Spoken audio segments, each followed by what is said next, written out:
Record it. All right. Oh, live streamed.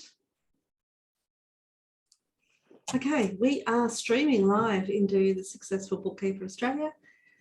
So welcome everyone. Welcome for those on the call today, and welcome those that are watching in from Facebook land. Today is our last power hour for the year. So we're all winding down. Yay! Winding down all these commitments and things that are going on. So today I thought we would just talk about reflection on 2021. What has worked, what's not worked, you know, what we've achieved. Where were we 12 months ago? Where are we now? Like, what have we managed to do over those 12 months and just the year that has passed? And I know that we've got people from all different states. So Michelle, you're in Perth, Western Australia. Sharon, you're in Queensland. Is that right? Sharon? No, Sharon Law. Oh, well, I know Sharon Francisco, sorry, is joining us today. Chat. I know Sharon's in Brisbane. But Sharon Law, are you in, is it called Queensland? Or? Yeah. Regional New South Wales. New South Wales. You're probably close to Queensland. Emily, where are you? Are you in Melbourne? In the middle of New South Wales. Okay. All right. Oh, that's right. And Condo, you're from Condo. That's right, Emily. I love that. Yeah. And Tanya, which state are you in? I've forgotten. I'm in Newcastle, so New South Wales. Oh, okay. So a lot of Newcastle. So a lot of, New South Wales being locked down, Melbourne's been locked down. Western Australia has glided through. And Brisbane's been okay as well. Just sneaking its way through. So I guess, we have a lot of the New South Wales and Victorians, they have been affected quite heavily with COVID. So, interesting to hear stories that have come out of this year, learnings that have come out of this year. What have we learned, especially about our businesses and the way that we have had to pivot and change, automate, create efficiencies, the remoteness, and also, later perhaps in the second part we might talk about what we're going to be doing in the future, in the next year, what our goals are for next year. But let's just reflect on the year that's passed. So Sharon Francisco, do you want to start? What have you noticed? Because you're talking to bookkeepers all of the time. Yeah. What are you noticing, with the year that's passed? And share your personal story as well, with what you've been doing for the year. Yeah. I was just thinking before we started live, the things that have just continued to come up for me with our community is just the amazing resilience that's come through. So just that the ability to adapt to what's happened, and it's kind of been like a bit of a tidal wave of what's gone on. And just, I know, like a lot of people I'm talking to now are saying, look, we just can't wait till Christmas. Like, it's just been such a big few years. We just need to get into having that few weeks break so we can start, 2022 with a bang. But definitely if there was one word I could sum up for bookkeepers for the last 18 months is resilience, for sure. So, yeah, definitely. I think that shone through last year in particular. A big learning, big understanding, and that we are so resilient, which is awesome. Michelle, because I know you're going to be having to jump off halfway through, did you want to share, how your year has been, your reflection on your year, and perhaps, fast. Which is probably good. I can't believe that it's Christmas already. It's gone so quick. And I don't think we've ever been as busy as we have been in the last year. So it's been quite a big learning curve to both incorporate. I mean, we haven't had the extensive lockdowns that everybody else has had, but we're still managing the whole in and out of office thing and the high level of demand that our clients are putting on us.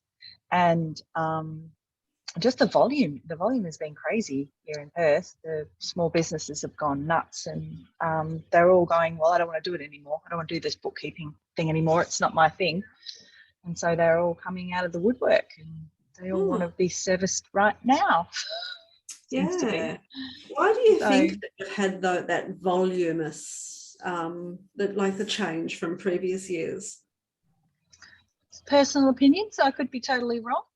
I think when the job keepers and job seekers all came in, and there was that real drive that you could only get them once your BASs and stuff were complete, and that your bookkeeping was of good quality, and you were able to make decisions and provide information in a timely fashion. I think people realise it's not good enough to do it at home or leave it to the last minute or wing it as such.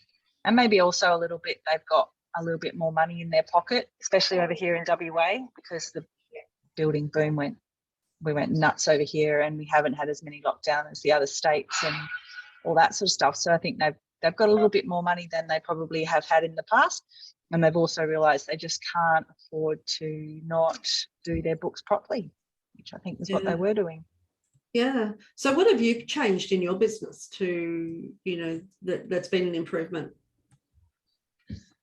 I think we heavily, so we're sort of using Asana a lot, but within the last year, it's become apparent how much more we need it, and also because of the volume and stuff, it's been pretty instrumental in making sure we haven't missed any of our client deadlines, especially when we have clients coming on board so much quickly, always coming in like 3 days before BAS deadline, and those sort of things. Having that task board and controlling central things where we can be going back, going, oh look, I haven't seen this paperwork yet, or I haven't seen this client stuff yet, and understanding why we haven't met deadlines. So and I mean 9 times out of 10 it's client reasons, but sometimes we had a couple of things where we missed some internal deadlines just because it got missed. And so making sure we had our Asana and our processes and stuff in place were really, really important, especially when we didn't have everybody in the office all the time. Yeah. Okay. Is there a system or a technology or an app that you have put on or that you would recommend? Is there something that you that you use that is useful in either time management or in something that others that you might like to share with others? So this year we moved to SharePoint. So our emails are all Office 365, and then that's all with that you get your Office storage as well, which is Microsoft SharePoint. So everything is all centrally located and accessible from anywhere, which meant that it didn't, if staff are working from home or if they're working at a client's office, they can still access all their documents and all their templates and everything that they need. And we added an extra level of security on all our Microsoft logins as well. So it required 2-factor authentication, which meant that when staff were going on site, or if they logged in somewhere and then wanted to log, and then if for some reason their passwords got corrupted, then the 2-factor would kick in, and it meant everything was still secure. And all our documentation was all in the one place. It was easy to email in and out of and access wherever we were. We've structured our SharePoint as per Pure Bookkeeping. So we've got all our folders and our client folders, and all our client files have their folders and stuff. So everybody knows where to find everything. So it's been really good. That's probably the one thing we implemented last year. And as I said, and then we refined Asana, and Asana has been amazing. And we even purchased some to be able to do some full-blown project management and time management stuff. We had a lot of big projects, like big companies who have accountants and bookkeepers and all that sort of stuff who want to convert software. So we've never really had them contact us before. And so we were doing full-blown project management through the accounting implementation, software implementation, training and so forth, and then also doing our learning and that at the end. So that's been very interesting. Yeah, awesome. Yeah, thank you for sharing. That sounds like you've, not slowed down in growing the scalability of your business as well, which I think a lot of bookkeepers get busy in the busyness, forget about the foundations and forget about working on making their business better. Yeah, that's been a big focus for me and Laura. So we've got an office manager and obviously we've got 6 bookkeepers and 2 admin girls, junior bookkeepers. So Laura and I can focus a bit more on the business than have to worry too much about client stuff. But at the same time, it's still, all of it's still our responsibility. So we've implemented as well a monthly management meeting with me and Laura and our office manager. And that's had some really positive impacts because we're identifying issues and addressing them and putting in systems and changes and things like that. So that's been really good too. Yeah, awesome. That's good to hear. Thank you so much for sharing all of those good ideas and good tips. Sharon, Law, did you want to, like, you've had a big year, like you'll have a lot of changes and you can, mention around your bookkeeper to BAS agent that you're working on as well. But, even just inside your bookkeeping business, your reflection of your year, what's worked, what's not worked, what you've done to improve. Has been a big year. Well, it started before the start of the year when I left the corporate place in Sydney and worked full time. And so I've had to implement systems. I've found Notion, which I really like because I've got my task management and my bookkeeping manuals all in one place, and you can add links to legislation or links to whatever you need to. I love it. I've implemented the Bookkeeper to BAS agent program, which that was in the latter part of the year, and that seems to be going very well. But I'm busy doing more of the structure and getting processes in place and structures in place, and I've been forced to look at legislation and provide supervision plans and everything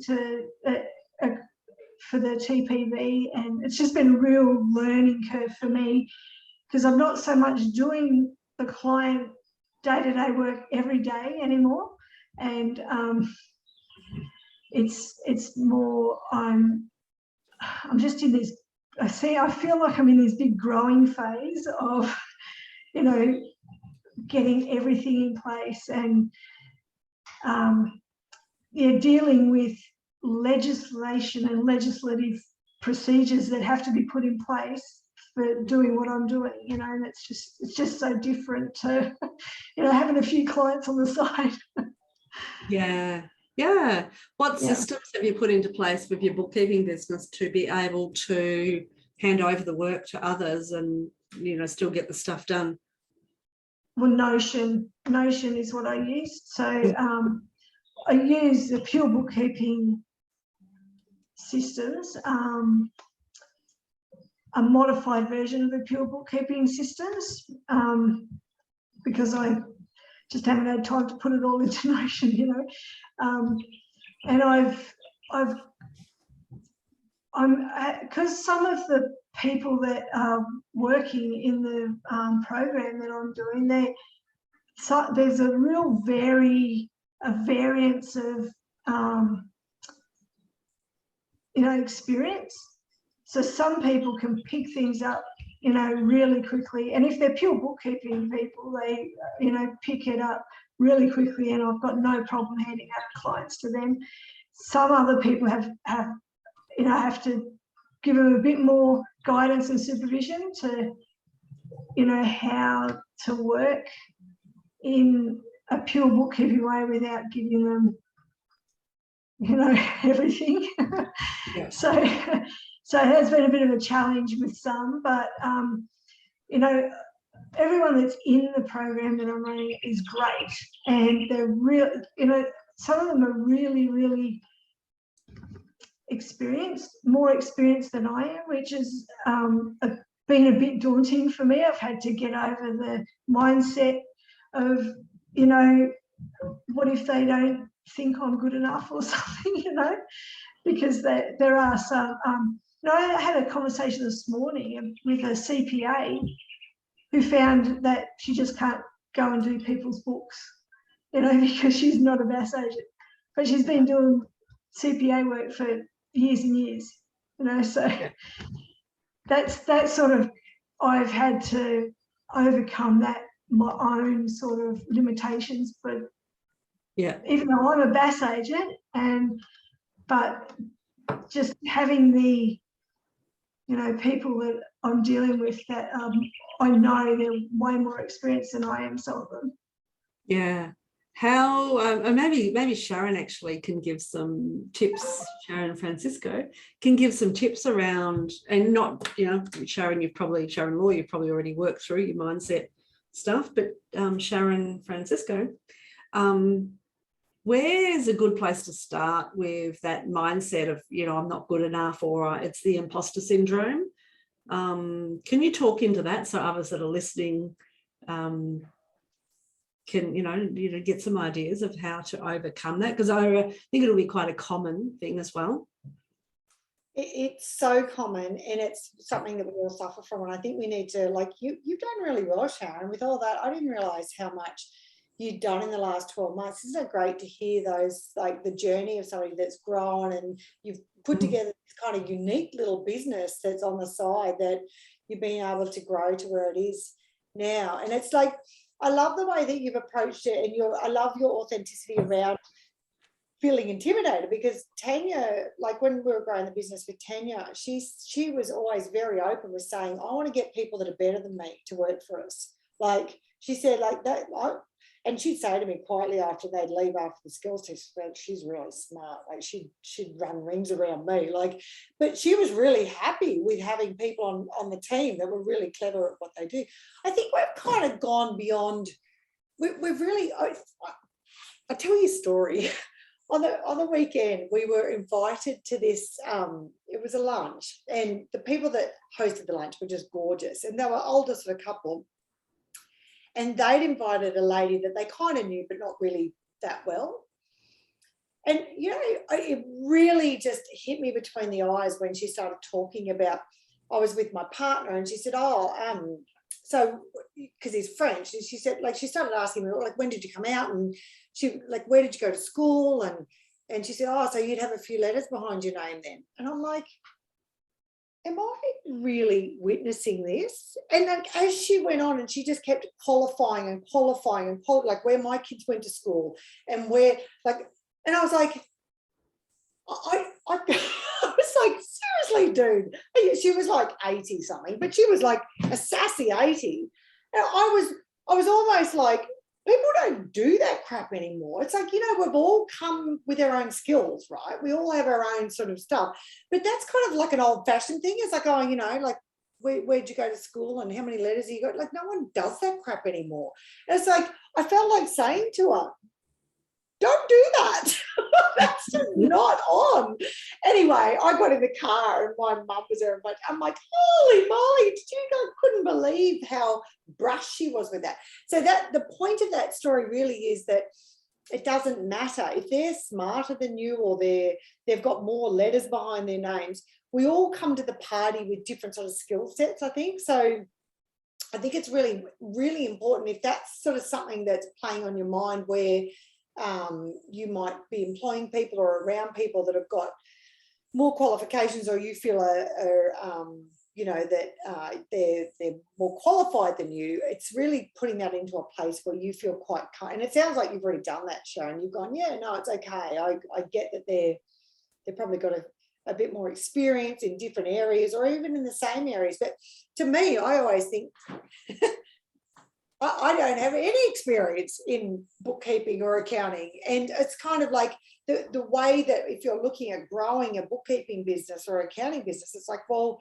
the skills that I feel are really good to work on if you're looking to scale, which is what you're sort of going into now, is more sort of leadership skills and management skills. And with what Michelle was saying before, like she's noticed a big difference with holding those monthly meetings, management sort of meetings. She's been able to step back from the work a little bit more. So I think if we're searching for evidence around the areas that are going to help us the most, especially like going into 2022, we're going to make that our best year yet. Coming out of COVID and sort of putting in place the things that we need that are going to help elevate and make that a great year. What are the areas that, like, besides the feelings of what you think, because I know a lot of the clients when I first start working with them, they're like, they've got goals of wanting to do certificates on this and that and what have you, that are going to take forever. It's like, hire that in, you know, you don't need to do those certificates. If you're going to scale the business, leadership sort of skills and management skills are the ones that, and understanding how people tick are the really good skills to work on. So yeah, exactly. Sharon Law, what type of steps did you go through to change that mindset over the year to feel more confident? I don't know, I just sort of said to myself, like, suck her up, princess. Because there's no physical process, is there? There's no, it's a mind, it's in your mind that you're not good enough. And I have been doing some mindset, like webinars and things like that, although some of it I think is just like fluffy fluff, but I just sort of thought, if I want this to work, I just have to get over it, because it's and I know it's going to work, and I know I don't have to be the best in the room in the training that I do. I just have to deliver something that is going to be interesting to them and informative, and around the legislative parts of the TPB that I have to work around.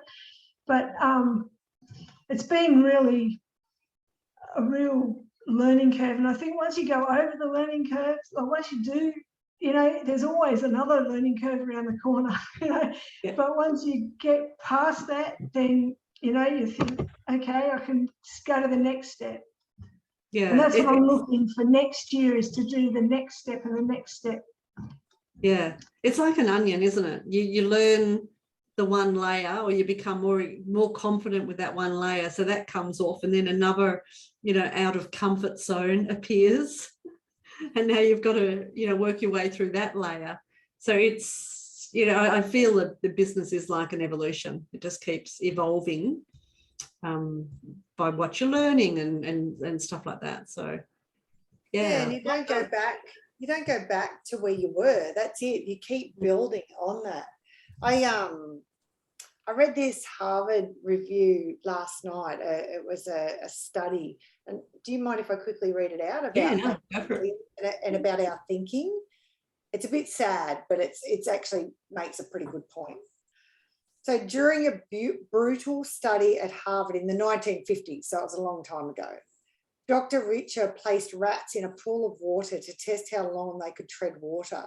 On average, they gave up and sunk after 15 minutes. But right before they gave up, due to exhaustion, the rescuers would pluck them out, dry them off, let them rest for a few minutes, and then put them back in for a second round. In this second try, how long do you think they lasted? Remember, they had to swim until failure only a few short minutes ago. Another 15 minutes, another 10 minutes, another 5 minutes. Nope. They swam for 60 hours. That's not an error. That's right, 60 hours of swimming. The conclusion drawn was that since rats believed they would eventually be rescued, they could push their bodies way past the what they previously thought possible. I'll leave you with that thought, he wrote. But isn't that amazing? Like 15 minutes, Yeah. 60 hours. Like, that's mind-blowing, isn't it? Yeah. Like, Yeah. it's sad a bit for the rats, isn't it? But like, it's pretty exhausting. interesting. Yeah, it's exhausting. Poor little rats. But doesn't it show how you can just like just the belief and the thinking, Yeah. and like what you're saying going into 2022 next year, Sharon, it's like you've climbed all these hurdles, and now like you've done that. What's possible for next year? And it's all the stuff between here, isn't it? Ask Tanya, she's just raised her prices. It's all between here. Exactly. Tanya, did you want to talk to that since you've been segued? Sorry, Tanya, I'll throw you in the deep end there. I'm getting used to it, don't worry. Yeah, my clients are brave to be on here. See, this is why I should just hop on Facebook, not on the actual webinar. I want your treadmill. I've got my sit stand desk, and I want an activity to do with my feet. I probably make people a bit seasick walking. Yeah. Or you start walking. You fish behind you. Yeah. So yeah, well, I suffer majorly from imposter syndrome. So it's good having someone ride me like Sharon to sort of go, no, come on, you deserve this, you're worth this, etc. Yeah, it's been a chaotic 12 months, that's for sure. But yeah, no, it's nice to have that little bit of reassurance. Like, I don't, I'm just me with my girls, so I don't really have that sort of, big support system behind me. So it's nice to have people in the industry that understand where, what the real world's like for us. So yeah, no, it's been awesome. I've loved being a part of the Pure Bookkeeping system and joining this little community. So it's been great for me. Yeah, that's fantastic. That's lovely to hear. So if you think back 12 months ago to where you are now, what do you think, you've changed? If we do that reflection. So much. I was working, 24/7, just taking any client that I could possibly get. I sort of was transitioning from just going out on my own. Like, I've only been out on my own since sort of September. I set myself, what I thought was a pie in the sky goal that I smashed within 9 months. So that sort of gave me a little bit of a morale boost. But yeah, no, it's like I've implemented Carbon, I've implemented the Pure Bookkeeping system. I've hired, well, in that time I'd hired already 2 casual staff, onshore staff, which I've sort of started to filter out, and I've now got a full-time offshore staff, which I'm loving the whole idea that I can sort of, start to have a little bit of life balance coming back in, which is what I'm striving for, is my life balance.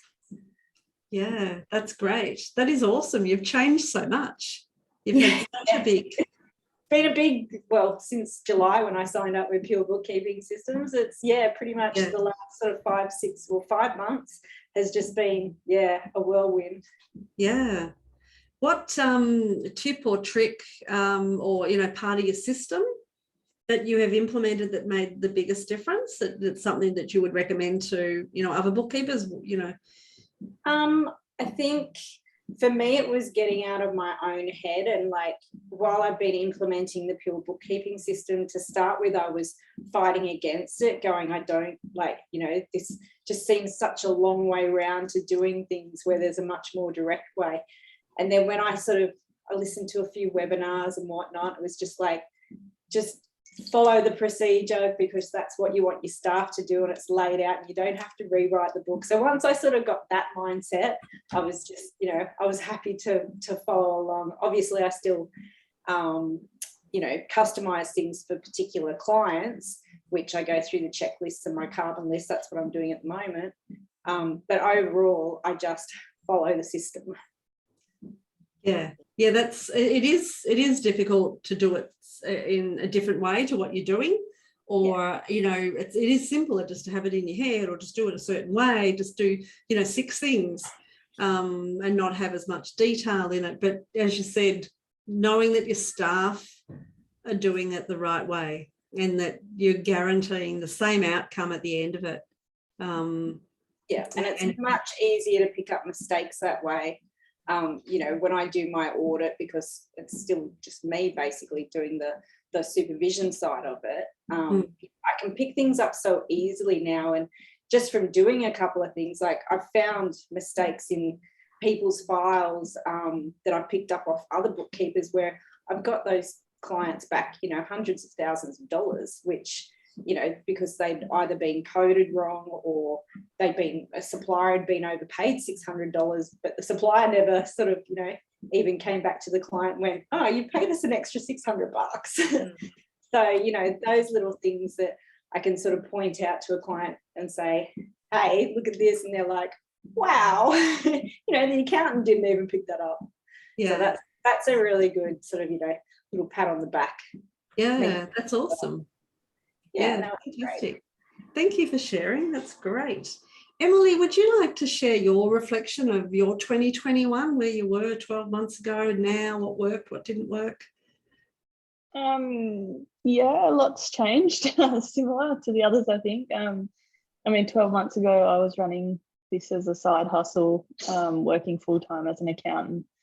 And as of 1st of August this year, I've just taken it full-time. So, yeah, really in that setting up systems and trying to find the right technologies to help and all that kind of thing.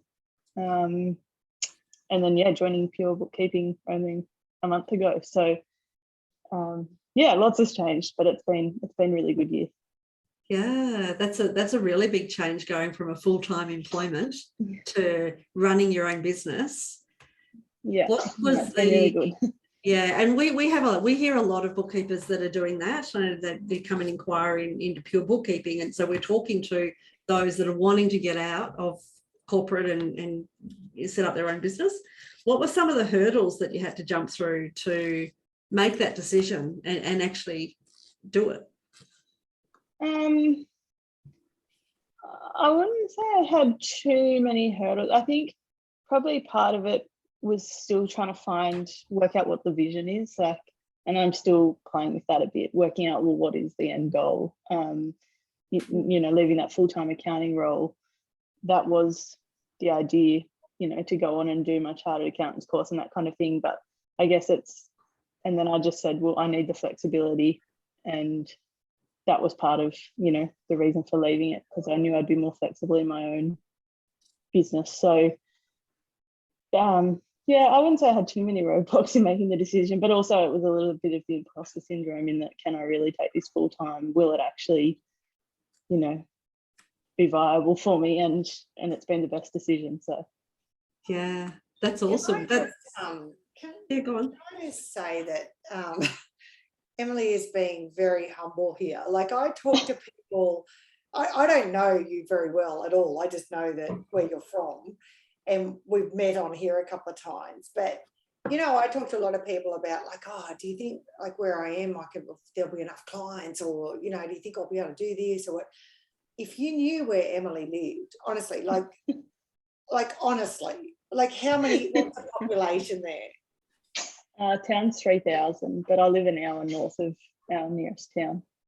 Yeah. So, like, honestly, if you picture in your head outback Australia, like, this is, we're from the same country, kind of, only a few hours away. But, like, honestly, I think you are just a beautiful, shining example of, if you can make a business work, if you can do it where you are, like, and it's a big step anywhere, like, but in a city like Brisbane, or, like, I remember when we moved from our little country town near you to Brisbane, it's like, there's so many people, like, you know, there are just, the world is your oyster in a city. Whereas where you are, it's like, it's not just like, can I do it, and all the imposter syndrome that we all have in the city, but you've got that extra thing of, like, there's only a certain amount of businesses in those areas, and a lot of them, yeah, I assume, wouldn't be doing fantastically well. Like some would be struggling quite a bit, and you've got all Yeah. those sort of emotional barriers where you kind of know Jim and you've known him for 30 years, and all that's hard. I know that's hard. Yeah, yeah, the So small town that's side it. of it. That's it. So to do what you've done in the last 12 months is a heroic effort, honestly, and you should be Thank big you. pat on your back. It's big. It Thank really you. is. So yeah. Yeah. Just wanted to say that for Emily. That's Yeah, awesome. no, that's She's been that's very humble. yeah, no, that's a great recognition, because I can imagine small towns, a lot of people wouldn't even want to talk to you about their finances because it's that close. Oh, Yeah, it is definitely there's definitely a barrier, and particularly in the farming community, you know, like that's what I was between gonna say. yeah, when they're family friends or they're but it is interesting, the ones that kind of just look beyond that. And I mean, obviously there'd be a few that don't and who haven't engaged me, but on the other side, the online world's amazing, because I do have clients everywhere, you know, like it doesn't matter where you are. So that's been a really good benefit too. Yeah, it's awesome. Yeah, that's Really that's good. great. So what are they when you're started on your own business? Because I know when I was bookkeeping, or I had a couple of contractors. I was a contractor to a couple of small businesses when I first started bookkeeping, when my family were young.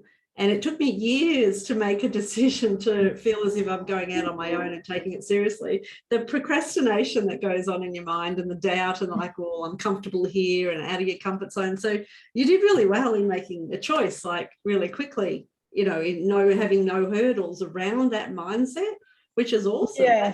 So I don't know what it was, but yeah, no, it's a realization that that's what you want to do. I think that's awesome.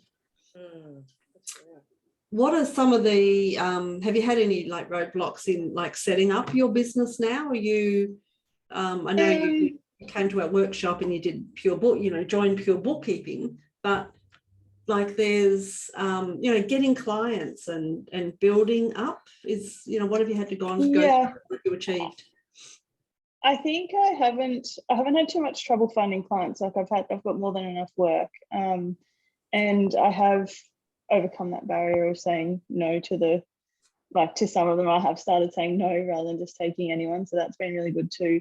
My biggest barrier is probably just time management and shiny objects, like, things will pop up and you go, oh, should I be using that or not? And yeah, I think that's probably been my hardest thing. And the system side of it, like I've found myself kind of just doing things and not documenting it, which is going to make it hard, because I do have a vision shortly to put someone on. So I really need to get those systems in place now. That's my focus, which I've been a bit relaxed on. Yeah. What's one thing that you've learnt over the last couple of months that would be a big takeaway for others? I think putting the systems in from the start, or working out, I don't know, it's probably a mixture of a few different things, like really analysing those shiny things and going, well, do I actually need this, and what benefits are going to have? And just managing and sticking to your plan is probably my biggest thing. Yeah, good, awesome. Thank you so much for sharing. Let's have a look at is anybody else got any questions for any of the audience, or there's nobody on Facebook that is asking questions? So pop any questions, pop your comments on Facebook land, your reflections. Happy to, love to listen to some of the stories on Facebook land as well. We've got quite a few people watching live. But anybody want to come off mute and ask, comment before we go into where we're going in the next 12 months? Yep, that's cool. Sharon Law, did you want to share what you're planning for the next 12 months? What's your 2022 goals? Oh, big. I love it. I'm kicking off first with a campaign for the BAS agent the Bookkeeper to Bass Agent program to get more people into the program. I have got one person who is also another BAS agent in the program that will be doing some of the supervision as well. So that allows me to expand. Yeah. And then I will be doing another marketing campaign. And this will be an ongoing marketing campaign to get clients into the program that bookkeepers can look after, so that they're getting the experience while they're in the program, not necessarily on their own clients. Yeah, it's a great idea. The way the program works is you have your own clients, you work on your own clients and create your own business while under supervision.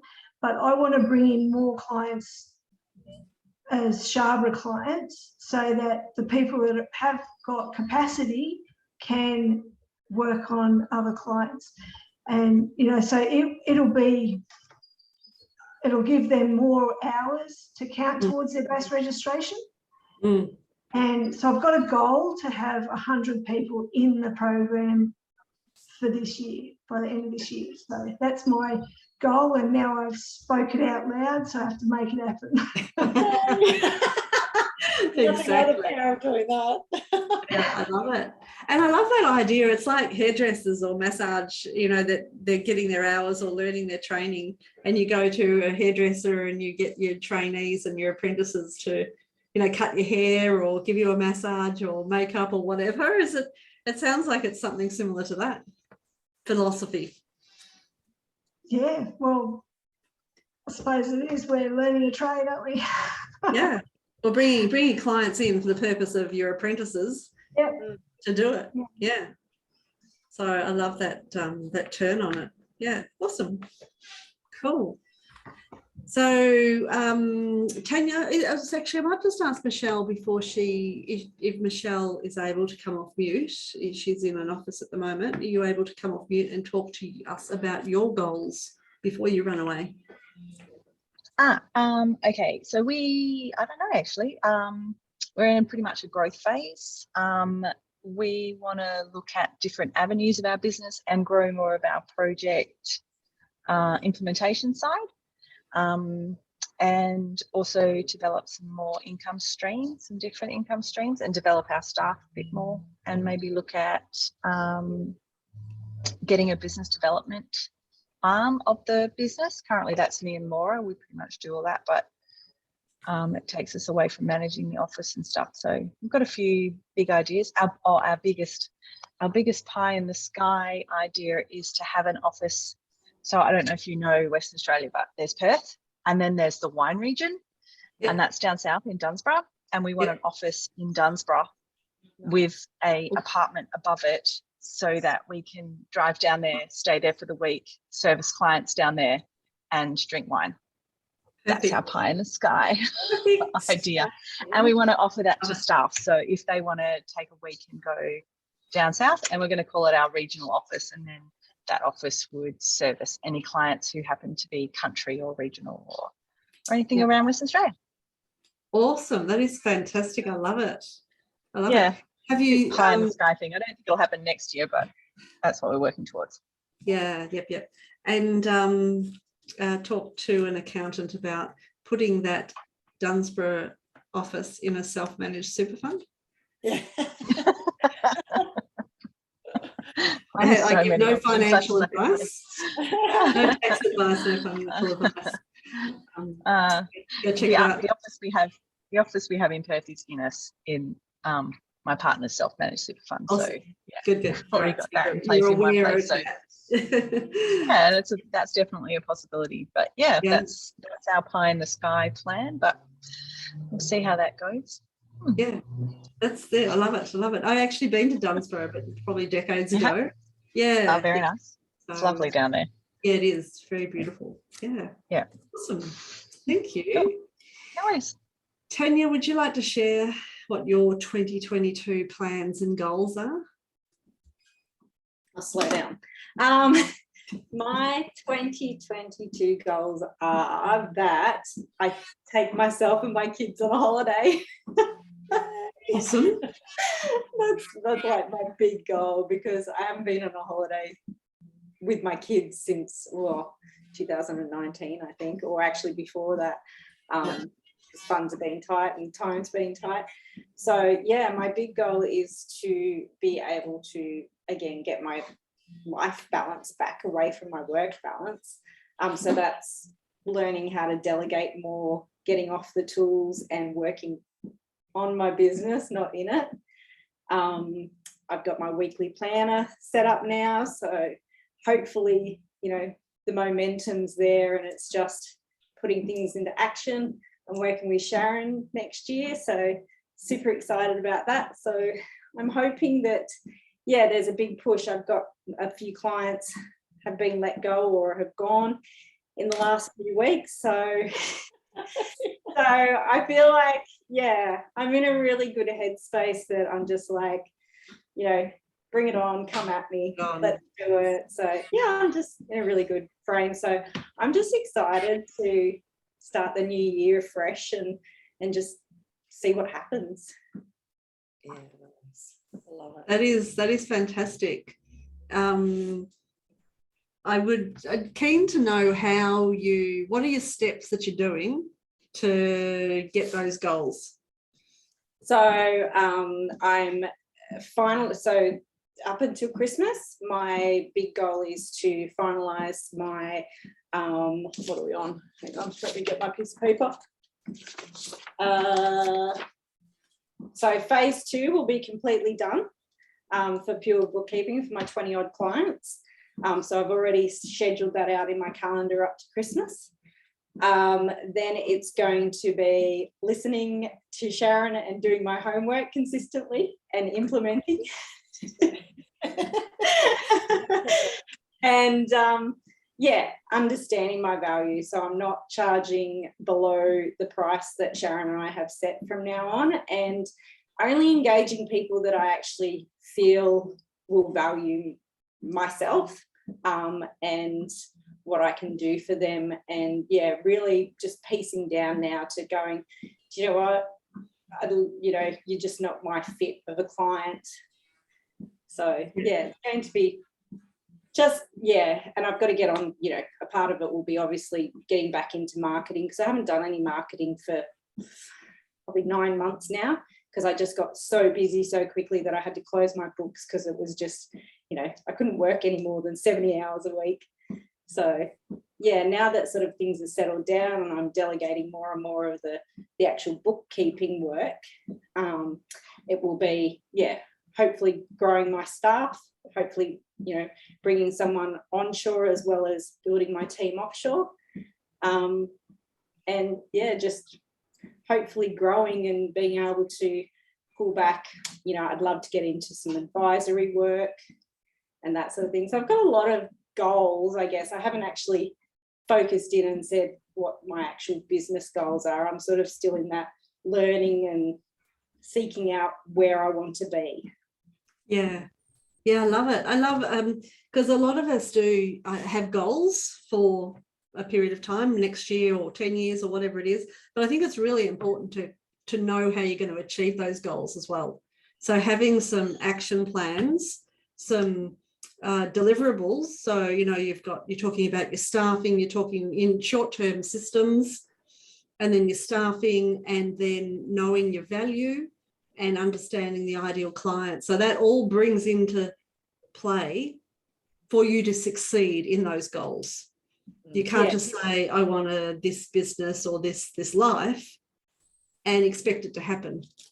No. So it's great that you've got your steps in order to be able to help you achieve that goal. So yeah, you're not just open.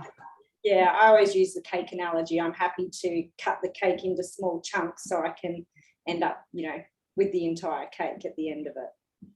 Nice. I love cake. I love a cake analogy. Awesome. Thank you so much, Tanya, for sharing. Emily, would you like to share your goals for 2022 and how you're going to achieve them?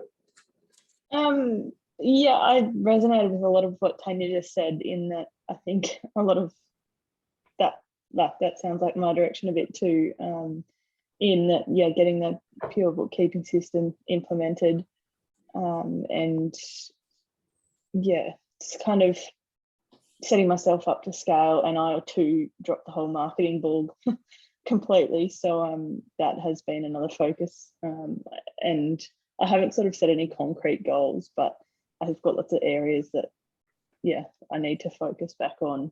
So that's what I spend in the next few weeks as well, kind of like trying to map out a bit of a plan for what next year looks like. One other thing I did want to do next year was implement or create like an online training program. I've had a lot of clients say like zero resources and other things that they, you know, short videos and things. So that's kind of something that I'd like to focus on a bit too. Yeah, okay. Just be mindful of your core, what Yeah. your core business is. We all do wish we could provide a service or provide a solution for our clients, and like it's a feel good that, yeah, you know, half a dozen want this, so yeah, it must be a winner and let's go do this, because a lot of people have done training manuals, or yeah, there might be something out there that you could just get, you know, just jump onto, that somebody else has already created it.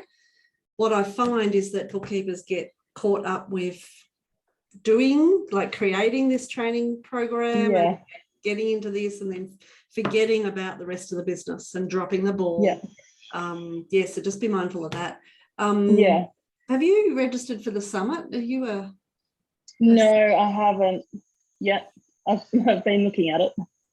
Yeah, okay, because I think it would be worthwhile for you to come to the planning session next week with Peter. Cool. It's a 3-hour planning session to help you set up for 2022. Yeah, cool. And That work sounds on really your good. business. So I might send you an invite for that if you want to register. Yeah, I was going to say, do you have a link to that? Yeah, I'll That'd be send you a good. link for it. Yeah, I think that Cool. would be worthwhile. Yeah. Thank you. No, you're welcome. You're welcome. Awesome. All right. So we're almost out of time. Is there anybody that wants to mention anything else, or Sharon, did you want to, you know, have anything else to say about your what are you doing for 2022? What's your big goal? Survive. Firstly, I just sort of, sorry. Survive. Survive. So firstly, I just want to say that, like, traditionally leading into Christmas, everyone starts going, oh, let's just cruise on in. And What I want to do. no, you can't. So I think if we're going to make, like, and I think there's a lot of people being quite self-aware. There's a lot of information out there with the workshop and the summit, and we're hearing about all these different ways we can build a business and be able to essentially live the kind of life that we want to do. But there's steps that you can take to be able to achieve that, and being part of pure bookkeeping is the first big step that you've got to take for that. So I feel like as we lead into Christmas, like, don't take the foot off the pedal, put it on, and set yourself some good chunky goals leading into Christmas, because there's a lot of stuff, because a lot of people do take the foot off. You've got a lot of opportunity there. So maybe set yourself a goal of, you know, I know with my guys, it's like, just cut the head off getting systemized. If it's something that you've been kind of fluffing around with, just get it done. Because my thoughts with 2022 is that, yeah, it's been a tricky couple of years for a lot of people. Some people have had a good couple of years, to be honest, but it has been for a lot of people tricky. And I think going into 2022 with a fresh, clean slate, ready to hit the ground running and make it your best year ever, is a really cool goal to have. But we've got to get a lot of the things that are hanging on or hanging over that need to be done this year before we start for next year. So that's my little bit of advice for leading into the end of the year. I'd also say what I loved about what Michelle said, and I reckon this is kind of where we all get stuck, is that, why are we doing all this for? Like, you know, we know that we're good at what we do, and we're, you know, we want to build a business. And of course, you know, we want a couple of weeks holiday a year. We want to save for an investment property or our first home or whatever that is. You kind of got a bit of a loose idea of what that is, but is it chunky enough to make you excited to get out of bed on a Monday morning and punch the air and go, you know, this is my life. This is exciting. And I challenge you to, like, Michelle's goal of down in Dunbar, is it Dunbar at the winery, and like having a place down there for clients so they can drink. I mean, I was there in my head when she was saying that. I was right there. Like, to me, if you want an indication of what kind of life you want to create for yourself, be open enough to fantasize what that might look like. And I reckon the more we get to share those cool little things, like Michelle said, the more we go, oh yeah, that'd be cool, I'd like that. So I don't know, I challenge you to have a think about and be extravagant. I mean, I don't know how many of you have said, like Sharon's like, you've kicked your goals, like you didn't think you'd get as far as what you had this year, and you've absolutely kicked your goals. Goodness knows what next year will bring for you. And same as you, Tanya, like you've done so well. You've gone from a job, Emily, to like your own business. You're looking at employing a second person. You've got clients all around Australia. The world is our absolute oyster. So fantasize in a big way. I mean, there's so many cool ways we can put our life together. Why not just make it amazing? And if it's sipping wine in Dunbar during the week with clients, hey, that I'm there. I think it's great. I mean, just, you know, like I've got, for me personally, I've got a cool little thing planned in my head of what I want to create for my life. And because my partner's French, I get to go to France quite often, which is pretty cool when the borders open. So my kind of goal is to live 6 months here and 6 months in France, and to be able to create that kind of cool little life. So, will it ever happen? I hope so. But like that to me is like a fun sort of drinking wine moment in France for 6 months of the year. Why not? You know? So I think that kind of stuff, it makes you push through the things like, you know, Emily, you've got to get systemized. And once you're systemized, like what else is out there? Maybe there's you know, something else out there that you want to create. Once you're systemized and you've got 2 or 3 bookkeepers on, you're stepping back from it. What sort of things could you create for yourself for that? So I think just fantasize big. Think about what your perfect life would look like and shoot for it. Why not? Who cares if you only go halfway down? It's, you know, it's still going to be pretty darn good. So my goals is for next year, I want to help as many bookkeepers to scale their businesses, to get their life back, to get unstoppable confidence, and to scale their business to whatever level they want. So I want to do that with as many bookkeepers as I can next year. Awesome. That sounds sorry. Yeah, no, that's great. It's just that that it's all good stuff. It's all motivating and inspiring. So that's what this particular session was all about. Get us inspired for 2022, celebrate our wins. So thank you so much, everyone, for joining us today and sharing your stories. I really appreciate you being here. Otherwise, Sharon and I would have just talked about whatever we talk about. So it's nice to have real people to talk to. And we never know who's going to turn up on the day. So it's nice. And we've got a lot of people watching from Facebook land as well. So yeah, so thank you everyone for joining us, and thanks, Sharon. You may now go away on your wonderful weekend away, celebratory weekend away. Yeah, be fun. Thanks for inviting me. Thanks so much, everyone, and we'll see you around the community. Thanks, guys. Good to see you. Merry Christmas if we Bye. don't see you before. Bye.